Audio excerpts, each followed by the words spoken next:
राम जय जय राम।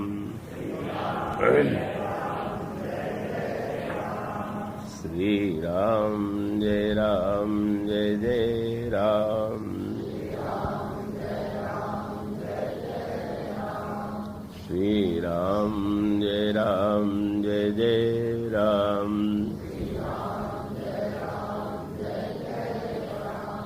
श्री राम जय जय राम। श्री राम जय जय राम।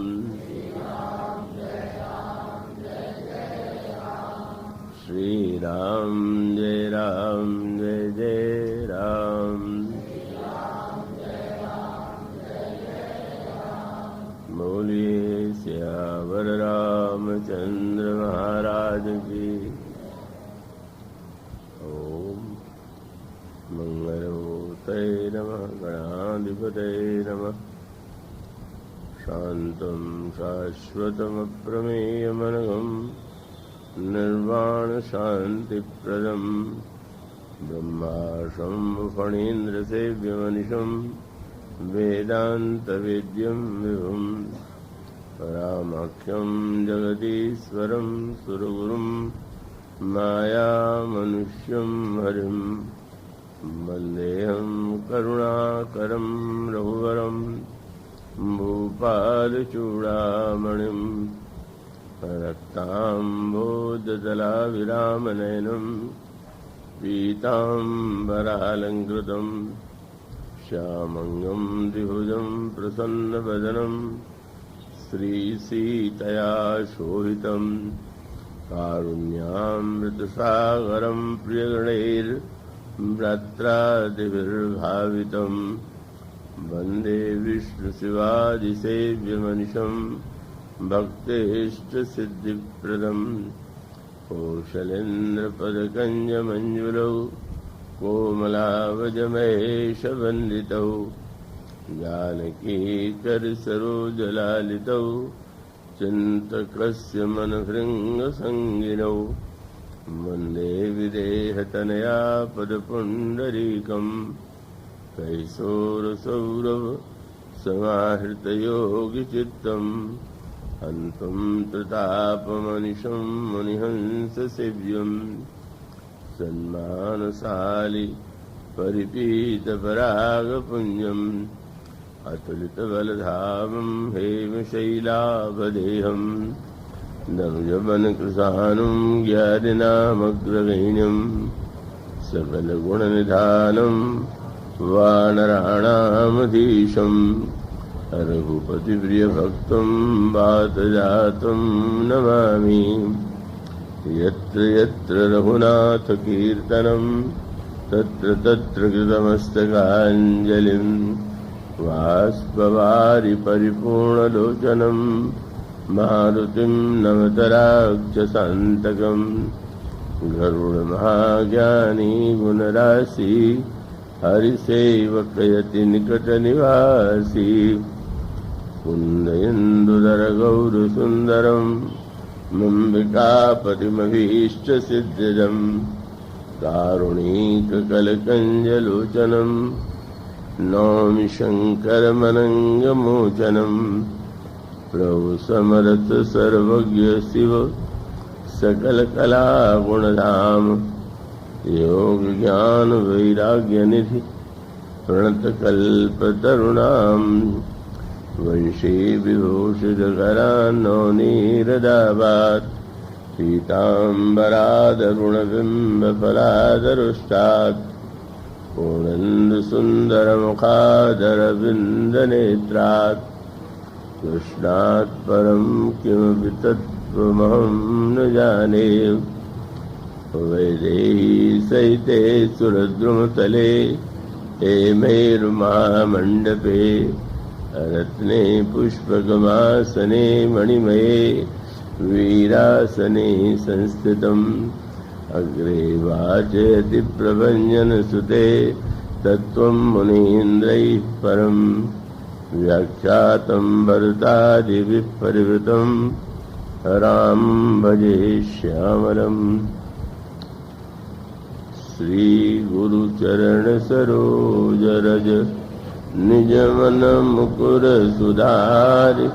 वरणं रघुबर विमल यश जोदायक फलचारि। श्यावर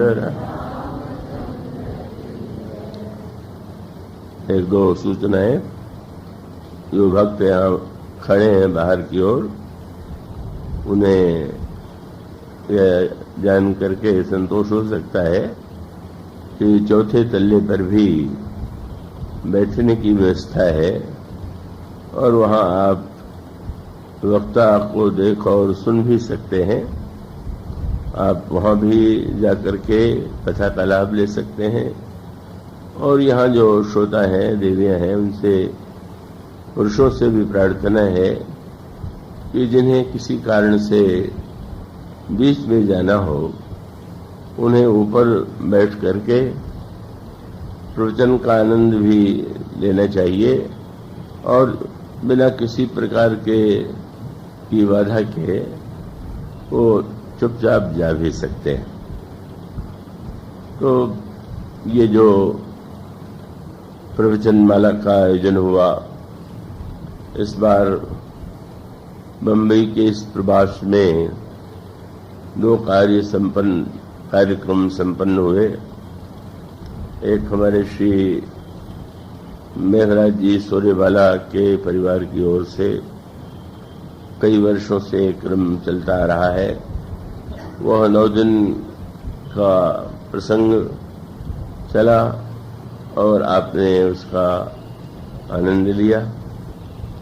और 4 दिनों की यह प्रवचन माला हमारे श्री मदन लाल जी डालमिया की श्रद्धा भावना और मातुश्री श्रीमती जानकी देवी डालमिया की स्मृति में यह आयोजन विभिन्न रूपों में विभिन्न वक्ताओं संतों के द्वारा संपन्न होता है, यह आप सुन चुके हैं। डालमिया जी अत्यंत उदार सेवाभावी परोपकारी और वो बहुत सी दिशाओं में समाज की सेवा कर रहे हैं। पिलानी में भी, यहाँ भी और विभिन्न रूपों में उनकी सेवाएं बड़ी सराहनीय। तो उनके जीवन में जो ये श्रद्धा भावना है, दान की वृत्ति है, वो निरंतर लोक कल्याण की दिशा में अग्रसर होती रहे, यह मंगल कामना। आप सब लोगों ने यहाँ पर कथा श्रवण किया। गर्मी बहुत है, वक्ता और श्रोता दोनों श्रमित हो जाएं, ये स्वाभाविक है। अभी मैंने थोड़ी देर पहले स्वामी जी को नहीं देखा तो लगा कि शायद कल गर्मी का बड़ा कष्ट था, इसलिए आज वे कहीं दूर से ही बैठे हुए होंगे, लेकिन वो कृपा करके यहाँ पधारे। तो श्रद्धेय महामंडलेश्वर स्वामी श्री माधवानंद जी महाराज को मैं कोटि प्रणाम करता हूँ और आप सब लोगों को भी, क्योंकि इस प्रवचन में कोई मनोरंजन जैसी बात तो नहीं है और उसको मधुर बनाने का कोई उपाय भी नहीं है। वो हमारे शिष्य मैत्री शरण जी हंसते हैं, कहते हैं कि जो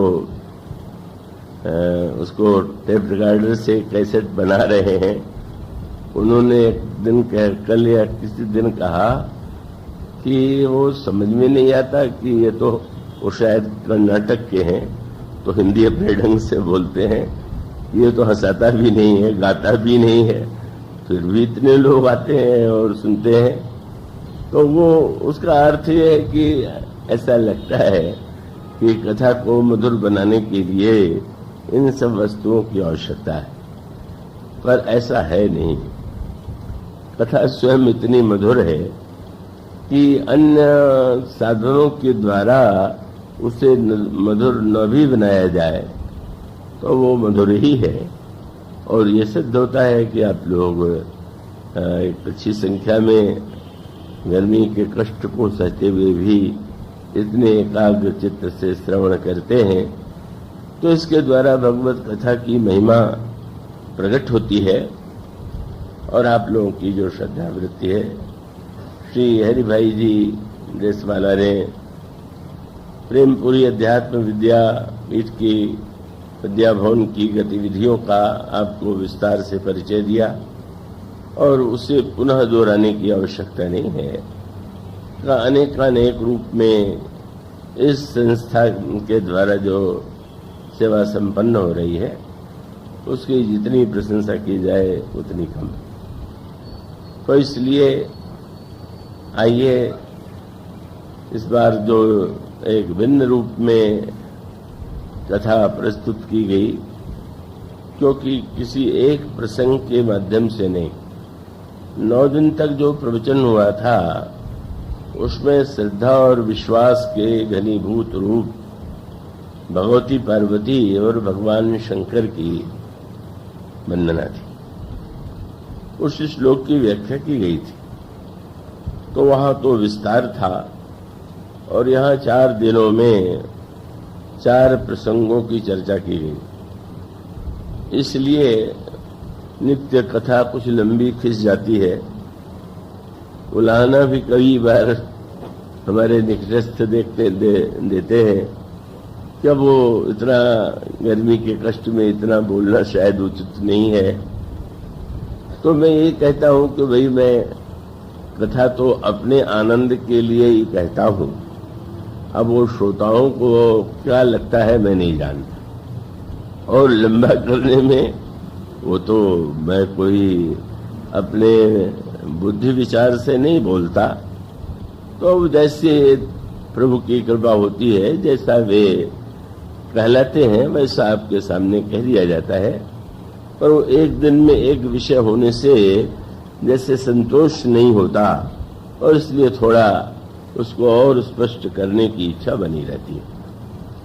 तो 3 विषयों पर आप संक्षेप में सुन चुके हैं, काम, क्रोध और कल दान के संदर्भ में बात कही गई। और उसको यूं कह सकते हैं कि काम क्रोध के बाद लोभ ही एक प्रबल विकार है, और ऐसा है कि जिसके लिए तुलसीदास जी को एक शब्द जोड़ना पड़ा, और वो शब्द है काम वात कफ लोभ अपारा क्रोध पित्त नित्य छाती जारा। काम वात है, क्रोध पित्त है, और जो अपार लोभ है वो कफ। तो लोभ के साथ अपार शब्द जोड़ा गया, काम के साथ नहीं, क्रोध के साथ भी नहीं, पर लोभ के साथ यह अपार जोड़ना पड़ा। और इसका अभिप्राय है कि काम जो है वो कभी अपार हो ही नहीं सकता। मनुष्य चाहे भी तो निरंतर 24 घंटे दिन रात काम में ही नहीं डूबा रह सकता। और क्रोध भी ऐसा नहीं है कि व्यक्ति हर समय 24 घंटे क्रोध में रहे, पर ये लोभ ही ऐसा है कि 24 घंटे हर दिन हर रात और जीवन भर ये रहता है, इसलिए अपार। औरों की तो सीमा है, पर ये लोभ की वृत्ति तो सचमुच तुलसीदास जी ने जब उसके साथ अपार शब्द को जोड़ा तो इसका अर्थ है कि कितना निरंतर व्यक्ति लोभ के द्वारा संचालित होता है प्रतिक्षण, और उसका एक विशेष कारण है। और कारण यह है कि ये जो तीनों वृत्तियां हैं वो 3 काल से जुड़ी हुई है। मैं आशा करता हूं कि आप उसे एकाग्रता से सुन करके समझने की चेष्टा करेंगे। 3 काल हैं, भूत और वर्तमान और भविष्य। तो आप यदि देखेंगे तो इन तीनों विकारों का संबंध 3 कालों से जुड़ा हुआ है। क्रोध का संबंध भूतकाल से होता है, जो हो गया, जो घटना हो गई या जो वाक्य किसी ने कह दिया वो कहा जा चुका। तो क्रोध का संबंध बहुधा भूतकाल से होता है और काम का संबंध वर्तमान से। वर्तमान में व्यक्ति आनंद पाना चाहता है और काम की वृत्ति के द्वारा वो आनंद पाता है। पर लोभ का संबंध जो है वो भविष्य से है। का मनुष्य यदि लोभ अतिशय करता है और उससे यह जानने की चेष्टा की जाए कि इतना जो लोभ है वो क्यों, तो कहेगा कि भविष्य का क्या पता, कितनी लंबी आयु होगी, वृद्धावस्था में क्या होगा, समाज परिवार के लोग ध्यान देंगे कि नहीं देंगे। मानो भविष्य का भूतकाल बीत गया, वर्तमान सामने है, पर भविष्य कितना लंबा है इसका तो कोई पता नहीं। तो व्यक्ति भविष्य की चिंता, और वो भविष्य की चिंता और बढ़ सकती है, मेरे बाद मेरे पुत्र का कल्याण कैसे होगा। तो मानो यह लोभ की वृत्ति जो है वो तो स्वाभाविक रूप में है से जीवन पर बहुत अधिक मात्रा में अधिकार कर लेती है। और इसको मिटाने के लिए ही या संतुलित करने के लिए वो कहना चाहिए कि इसको मर्यादित करने के लिए अनेक उपाय बताए गए। काम पर व्यक्ति कैसे विजय प्राप्त करे, काम पर विजय प्राप्त करने के लिए ही क्या ये जो जीवन में भगवान की सुंदरता का वर्णन है, जो भगवान की रसमयी मधुर लीलाओं का वर्णन है, उसका तात्पर्य यह है कि व्यक्ति का मन आनंद ही तो चाहता है काम के द्वारा। अगर वो भगवान के रूप चिंतन में, भगवान के सौंदर्य में उसकी आसक्ति हो जाए तो काम की वृत्ति का उपशमन हो सकता है। इसीलिए वेदव्यास जी ने श्रीमद् भागवत की जो के प्रसंगों में रास पंचाध्यायी का जो वर्णन किया वह श्रृंगार रस की पराकाष्ठा है। और श्रृंगार ही नहीं हो कह सकते हैं कि बहुत खुला श्रृंगार, उन्मुक्त श्रृंगार का वर्णन सारे श्रीमद् भागवत में सबसे अधिक जो है वो श्रीमद् भागवत की रास पंचाध्यायी में, जहां पर भगवान गोपियों के साथ महारास करते हैं, वहां पर विलास हास और उस प्रकार के लीलाओं का बड़ा विस्तृत वर्णन है।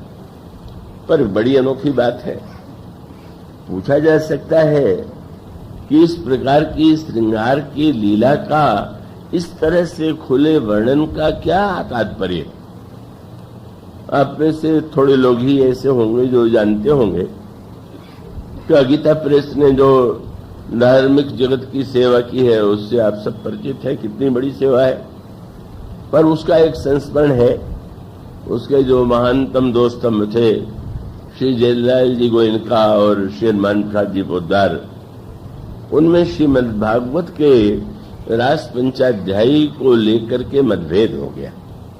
जब ये निश्चय हुआ कि श्रीमद् भागवत की टीका प्रकाशित हो तो उनका सेठ जी जयदयाल जी का आग्रह था कि वो किया जाए, पर रास पंचाध्यायी का प्रसंग उसमें न हो, उसकी टीका तो की ही न जाए।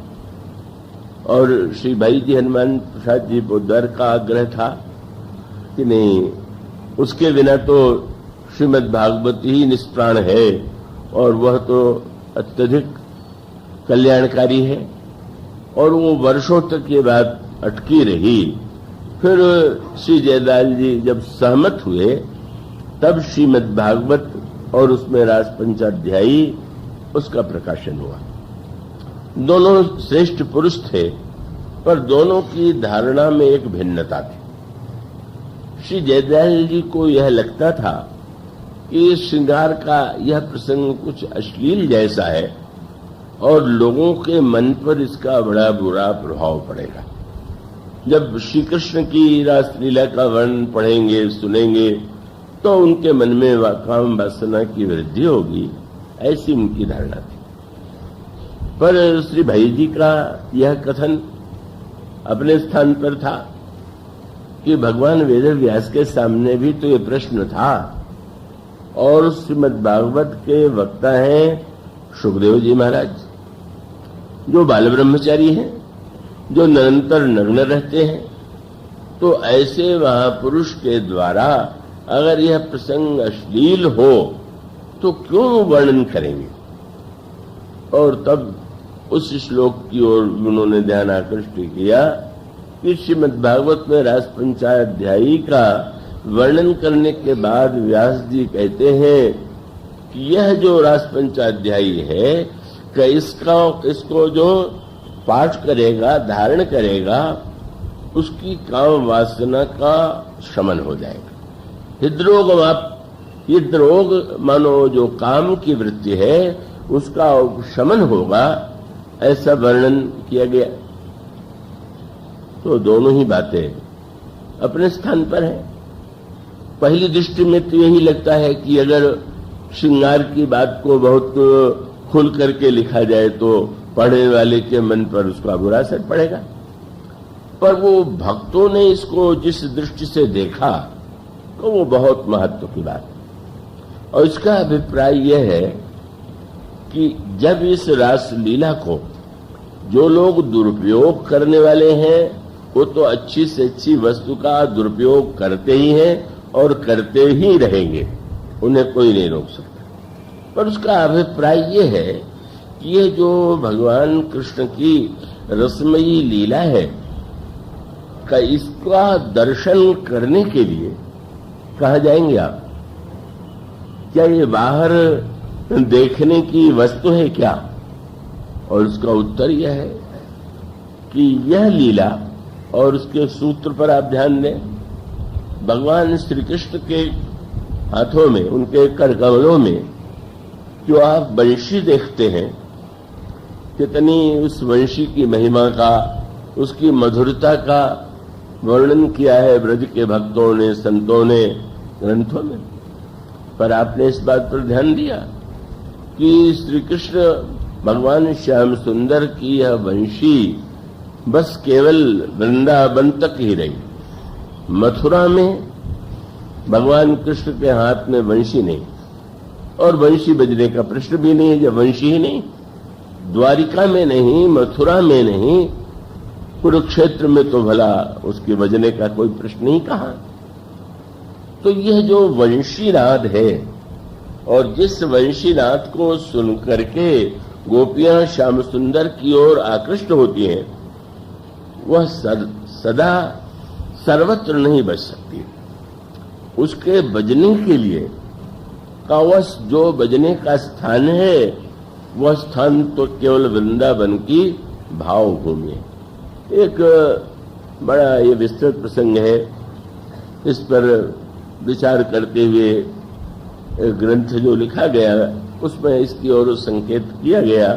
पर वो तो असीम चरित्र है, और उसका अभिप्राय ये है कि मथुरा की भूमि जो है वो भिन्न प्रकार की भूमि है, द्वारिका की भूमि और अलग प्रकार की है, पर वृंदावन की भूमि तो भाव की भूमि है। और इसका अभिप्राय ये है कि यह स्थूल जगत में कर्म की भूमि का विषय नहीं।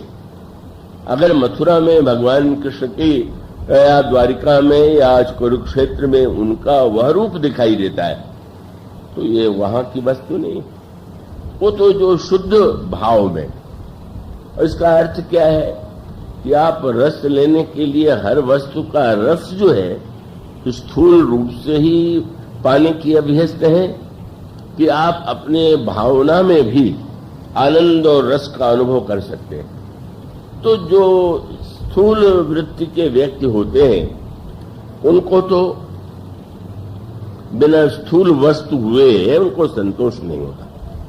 पर जितनी व्यक्ति की वृत्ति सूक्ष्म होती जाती है त्यों तो उसका आनंद शरीर से आगे उठ करके भावना से जुड़ जाता है। और भावना की भूमि में अब आप यूं देखें कि यह जो लीला हो रही है वो उसका आनंद तो भक्त केवल भाव में ही ले, का वो कोई स्थूल जगत में लेने की वस्तु नहीं, और उस भाव भूमि में जो दिव्य रमण हो रहा है, चाहे रास हो रहा है, उसका अनुभव भक्त को अपने हृदय में भाव की भूमि में हो रहा है। और एक बार अगर उस रस का चस्का लग गया, उसका आनंद आ गया, तो फिर वो बाहर उसको भटक करके उस रस को पाने की इच्छा नहीं रह जाती। इसलिए मानो उसका अभिप्राय यह है कि भाई काम की वृत्ति का उपशमन कैसे हो, तो धर्मशास्त्र कहेगा ब्रह्मचर्य के द्वारा, व्रत के द्वारा, उपवास के द्वारा, संयम के द्वारा काम पर विजय प्राप्त होगी। भक्त से पूछिए तो कहेगा कि भगवान का रूप, भगवान की लीला, भगवान का रस, इसके चिंतन से काम की विजय मनुष्य के जीवन में उपशमित हो जाती है। इसी प्रकार से क्रोध है।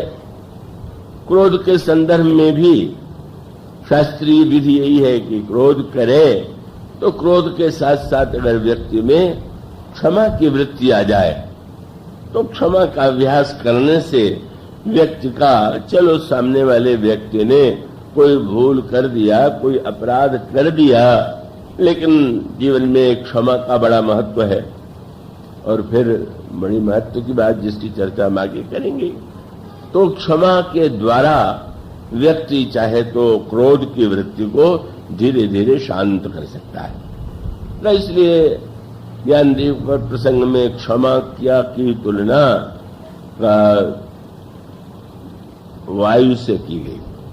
तोष मरुत तब क्षमा जुड़ावे, तो क्रोध को संयमित करने के लिए क्षमा की आवश्यकता है, काम पर विजय पाने के लिए ब्रह्मचर्य संयम की आवश्यकता है, और लोभ की वृत्ति पर विजय पाने के लिए दान देने की आवश्यकता है। व्यक्ति जो कुछ प्राप्त करे, जो संग्रह हो, अगर उसको वह दान और लोक कल्याण में लगाता है तो स्वाभाविक है उसकी लोभ की वृत्ति कम हो जाएगी। तो इस तरह से काम, क्रोध, लोभ, इन तीनों के लिए शास्त्रों ने अनेक अनेक उपाय बताए, और जिस उपाय से जिसको लाभ हो जाए, बस वो तो आप पर स्वयं पर निर्भर है कि किस तरह से। कोई सज्जन पूछते हैं बहुत क्रोध आता है, तो अब कैसे क्रोध कम हो, शांत हो, तो अब उसके लिए तो फिर यही बात है। गोस्वामी जी ने कहा कि भाई जैसे आप दवाखाने में जाएं और अनेक पैथी है, एलोपैथी है, होम्योपैथी है, नेचुरोपैथी है, इस प्रकार से अनेक पद्धतियां हैं, और एक एक पद्धतियों में न जाने कितनी दवाएं, किसको किस दवा से लाभ होगा, वह तो जो वैद्य है या डॉक्टर है, अगर वो सही मिले और रोग का सही निदान हो तो दवा पा करके रोग जो है कम हो सकता है। इसलिए हमारे धर्म ग्रंथों में जो उपवास बताया गया, यज्ञ बताया गया, दान बताया गया, क्षमा और व्यक्ति के जीवन में उदारता की वृत्ति का वर्णन किया, वो अलग अलग व्यक्तियों के जीवन में उससे परिवर्तन होता है, ऐसा दिखाई देता है। किंतु आज का जो विषय है, इसलिए क्रम को थोड़ा उलट दिया गया। वो आपने पढ़ा होगा जो निमंत्रण पत्र था कि पहले दिन काम, दूसरे दिन क्रोध, तीसरे दिन कृपा और चौथे दिन दयादान। तो मुझे लगा कि शायद ये क्रम ठीक नहीं है। कृपा की बात तो सबसे अंत में ही आती है। तो आइए थोड़ा कृपा पर विचार करें। कृपा क्या अर्थ है इसका? हमारे एक अच्छे, बहुत अच्छे गायक हैं, बहुत अच्छे भजन गाते हैं सहगल जी। अभी उन्होंने एक लिखा, वो प्रश्न ही उनका है, प्रारब्ध, पुरुषार्थ, नवग्रह, इनका कृपा के सामने क्या स्थान है, और क्या कृपा से कोई प्रारब्ध टाला जा सकता है, ऐसा उन्होंने प्रश्न पूछा। अब इस दृष्टि से विचार करके यो देखें कि रामायण में यो कह सकते हैं कि समस्त सद्गुणों में का जीवन में बड़ा महत्व है, और सबकी अपेक्षा है। लेकिन यदि यह प्रश्न किया जाए कि तुलसीदास जी की दृष्टि में रामायण में इसका प्राण क्या है, तो इसका एकमात्र उत्तर है कृपा। यूं कह सकते हैं कि गोस्वामी जी ने सबसे अधिक महत्व जिस वस्तु को दिया उसको कृपा कहते हैं। अब आप इस दृष्टि से विचार करके देखें, भौतिक जगत में भी कृपा का बड़ा महत्व है, दया का बड़ा महत्व है। यद्यपि मनुष्य के जीवन का व्यंग यह है, विडंबना यह है। एक बार किसी श्रोता ने मुझसे पूछा कि वाल्मीकि रामायण को पढ़ते हैं तो लगता है कि राम मर्यादा पुरुषोत्तम है, न्याय करते हैं, न्याय और मर्यादा से श्री राम कभी विचलित नहीं होते। और गोस्वामी जी के ग्रंथ को पढ़ करके यह लगता है कि वो तो एक ही बात बार बार दोहराते हैं कि राम बड़े कृपालु हैं, बड़े कृपा में हैं, कृपा करने वाले हैं। तो आपकी दृष्टि से वे मर्यादा पुरुषोत्तम है कि कृपालु? तो मैंने यही कहा कि वो तो दोनों ही सत्य है।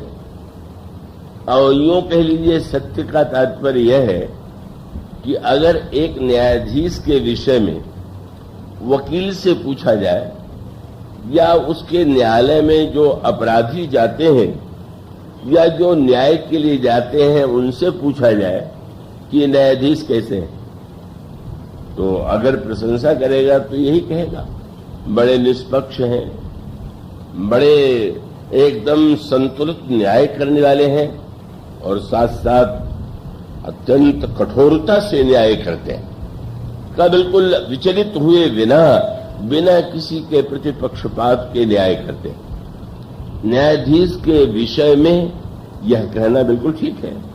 वकील से पूछिए तो यही कहेगा कि वो कितने कानून के जानने वाले हैं। किसी के विषय में भी कह देंगे कि वो तो कानून को जानते ही नहीं।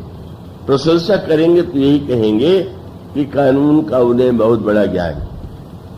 अब वो वकील ने जो कहा, उसकी अदालत में अपराधी ने जो देखा, उसके न्याय को पढ़ करके समाचार पत्रों में जो लगा, वह बिल्कुल ठीक है।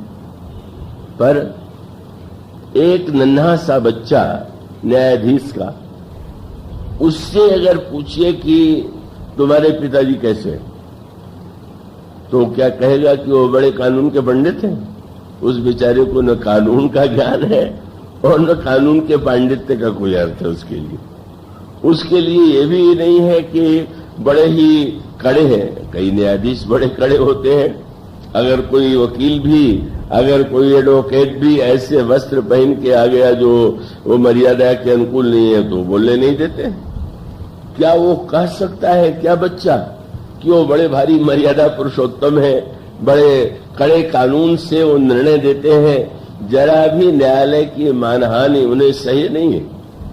क्या कहेगा वो? क्योंकि न्यायाधीश महोदय न्यायालय से आने के बाद बच्चे ने जो ही देखा, वो अपने सामने जो खड़े हैं उनको न्यायाधीश तो नहीं मानता है, वो तो पिता मानता है।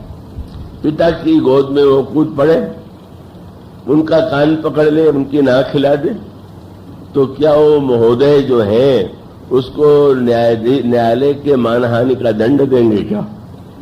कपड़ा गलत पहनने पर रुष्ट होने वाला व्यक्ति, बेटा उसका नन्हा सा क्या नहीं करता, उससे कंधे पर बैठ जाए, गोद में बैठ जाए, चाहे जो बोले, उस बच्चे से पूछिए तो वो कहेगा कि अरे वो तो बड़ा प्यार करते हैं, वो तो स्नेह, इतना स्नेह करते हैं कि वो तो मेरी बड़ी से बड़ी भूल को भी क्षमा कर देते हैं। अब कोई पूछे कि दोनों में सत्य क्या है, तो उत्तर ये है कि ये तो इस पर निर्भर है कि आप न्यायालय में खड़े हैं कि घर में बैठे। न्यायालय में है तो दूसरी विधि है। तो वाल्मीकि जी ने श्री राम को जो देखा वो न्यायालय वाले राम, और तुलसीदास जी ने जिस राम को देखा वो घर वाले राम। इसलिए दोनों की समझ अलग अलग है। उसका अर्थ दोनों ठीक है। ये मैं थोड़ी कह रहा हूं कि वाल्मीकि जी सही नहीं कह रहे, बिल्कुल ठीक कह रहे हैं। पर गोस्वामी जी के लिए राम कोई बड़े न्यायाधीश नहीं है, और मर्यादा पुरुषोत्तम के रूप में भी उनको नहीं देखते।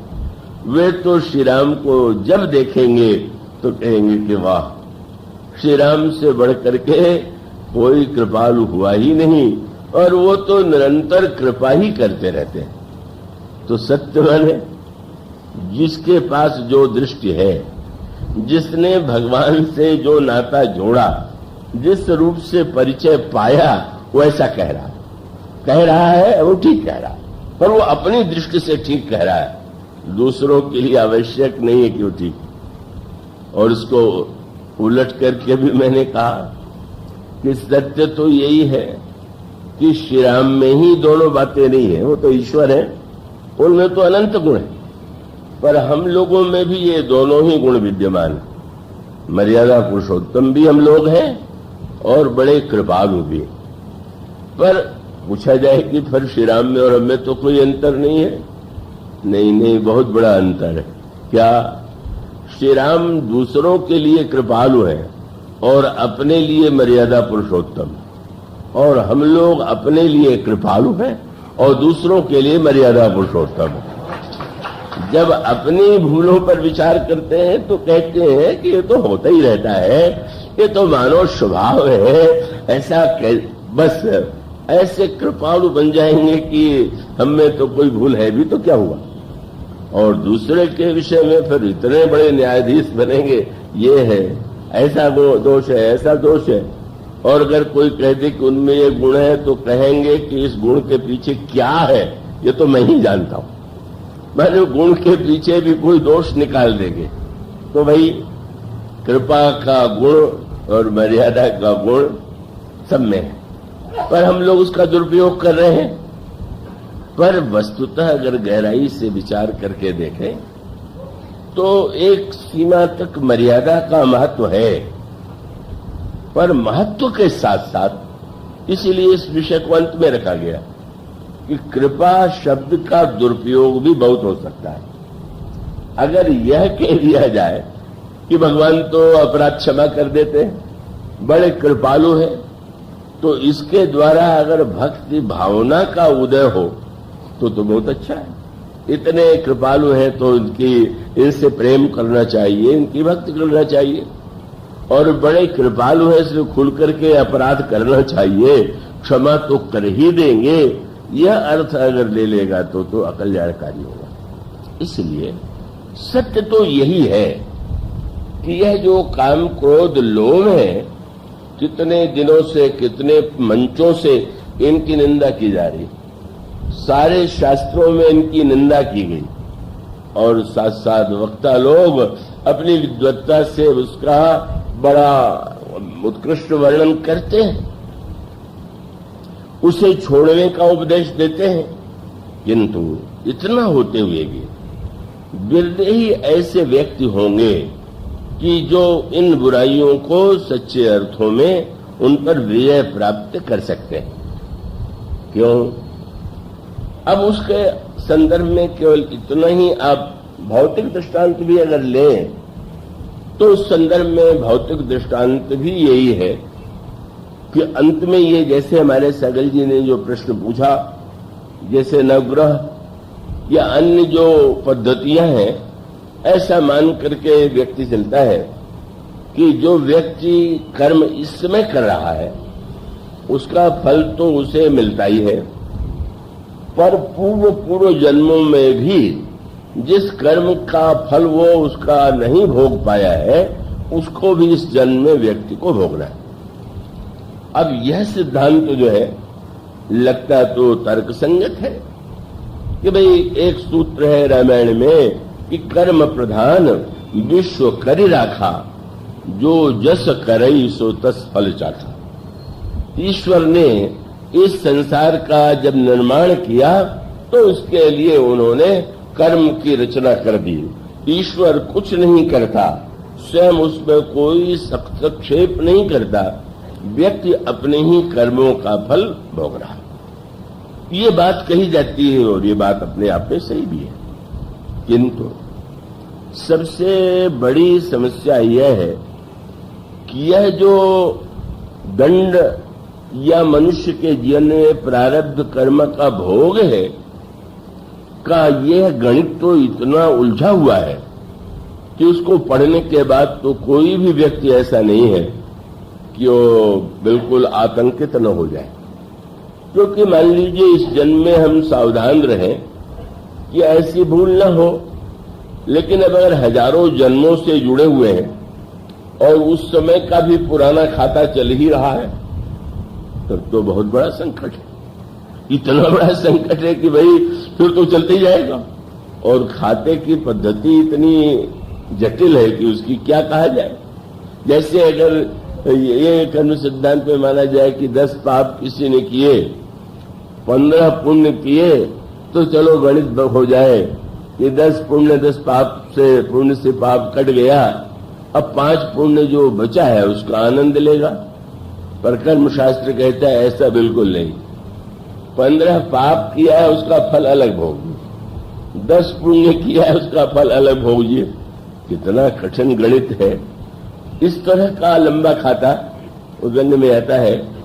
गांव में यहाँ जब जमींदारी की प्रथा थी तो लोग जब रुपया उधार लेते थे तो पीढ़ी दर पीढ़ी बेचारे चुकाते रहते थे, तो वो समाप्त नहीं होता था क्योंकि ब्याज ही बढ़ता जाता था।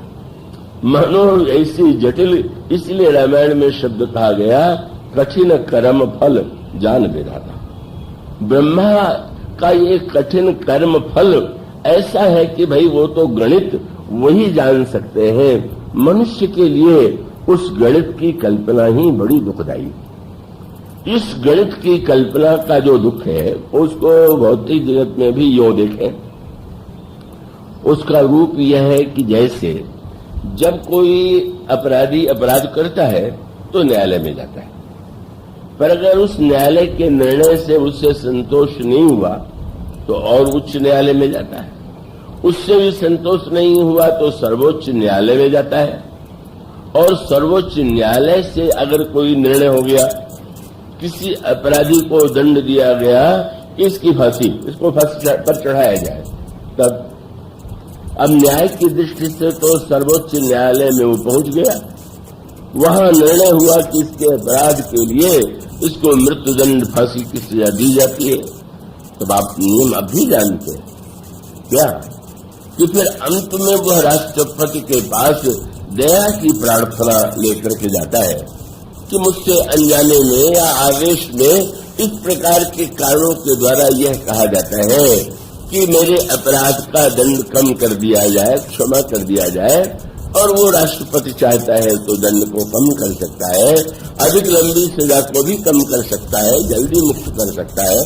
तो इसका अर्थ ये है कि संसार में भी अंत में न्याय के बाद व्यक्ति को कृपा की ओर ही, चाहे वो राष्ट्रपति की कृपा हो, उसे प्राप्त करने का प्रयास करता है। अब यह जो कर्म सिद्धांत है का इसके द्वारा अगर कोई व्यक्ति यह समझता है कि हमारे जीवन में कभी कोई भूल नहीं होगी, हम कोई अपराध नहीं करेंगे, कोई पाप नहीं करेंगे, तो बहुत बधाई, इससे बढ़िया बात क्या होगी। पर अगर ये लगता हो कि कुछ भी क्यों न करे, कौन दावा कर सकता है, कितना समय है, कितनी परिस्थितियां हैं, कैसी मनस्थिति है, कैसा वातावरण है, इतने कारण व्यक्ति के सामने है कि चाह और बिना चाहे भी व्यक्ति से पाप होते रहते हैं, अपराध होते रहते हैं। अब उसमें भी 2 प्रकार के व्यक्ति हैं। एक तो यह है कि जिनको पाप करने में गर्व है, पाप को पाप ही नहीं मानते, वो मानते हैं जो कुछ मैं करता हूं वो बिल्कुल ठीक है, यही न्यायपूर्ण है। तो स्वाभाविक रूप से ऐसे व्यक्तियों को कृपा की कोई आवश्यकता ही नहीं, और कृपा की आवश्यकता नहीं है तो अपने कर्म के अनुकूल कल उसका परिणाम प्राप्त करेंगे। पर व्यक्ति को जब ये लगने लगे कि वो वस्तुतः हम कितना भी प्रयत्न क्यों न करें, पर इन विकारों पर या जो जीवन के पाप और दुर्गुण है उनको हम अपने पुरुषार्थ से कभी नहीं परास्त कर सकते। और इसलिए जो सबसे बड़ा दृष्टांत है, आइए रामायण में इसकी ओर संकेत पड़े। महाराज दशरथ पूर्व जन्म में मनु थे। मनु के रूप में उन्होंने भगवान को पाने के लिए घोर तपस्या किया, उपवास किया, व्रत किया, जप किया। भगवान का दर्शन हुआ। भगवान का दर्शन होने के बाद प्रभु ने वरदान दिया उनकी इच्छा पूरी करने के लिए कि मैं पुत्र बन करके जन्म लूंगा। हो गया। वही मनु दशरथ बने। दशरथ बनने के बाद भी यज्ञ किया और यज्ञ करने के बाद कहीं फिर जा करके अंत में कब वो उन्हें श्रृंगी ऋषि के आचार्यत्व से यज्ञ के बाद पुत्र की प्राप्ति हुई। मानो शास्त्रों की परंपरा नवग्रह की पूजा करनी चाहिए कि नहीं करनी चाहिए, या कोई अन्य उपाय करना चाहिए कि नहीं। तो भाई अगर आपकी आस्था कृपा पर इतनी अधिक है तो आवश्यकता नहीं, पर कृपा पर ऐसी आस्था